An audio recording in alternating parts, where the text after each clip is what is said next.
Hello guys, ఇంట్లో మన ఫ్రిడ్జ్ని చూస్తే మనకి ఎప్పుడూ ఒక డౌట్ వస్తుందండి. ఏంటి అనుకుంటున్నారా? ఈ ఫ్రిడ్జ్ అంటే ఎప్పుడు ఇలానే ఉంటుందా, కొత్తగా కనిపిస్తుందా లేదా అని. సో అందుకోసమే మేము తీసుకొచ్చాం మీ జ్ఞాపకాలతో కలకలాడే ఫ్రిడ్జ్ మ్యాగ్నెట్స్. ఫోటోతో కావాలా, నేమ్తో కావాలా, మీకు ఎలా కావాలంటే అలా కస్టమైజ్ చేస్తారండి. ఎవరు అనుకుంటున్నారో మన మెమరీస్ ఫ్యాక్టరీ వాళ్ళు. ఇవి కేవలం డెకరేషన్స్ మాత్రమే కాదండి, మన ఫీలింగ్స్ని చెప్పే మన చిన్న చిన్న జ్ఞాపకాలు. అవి చూసినప్పుడు మన ఫేస్లో వచ్చే హ్యాపీనెస్.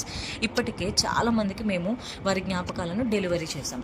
సో మీకు కూడా ఈ ఫ్రిడ్జ్ మ్యాగ్నెట్స్ కావాలనుకుంటే వెంటనే వాళ్ళకి వాట్సాప్ చేయండి, ఆర్డర్ చేసుకోండి, హ్యాపీగా ఉండండి.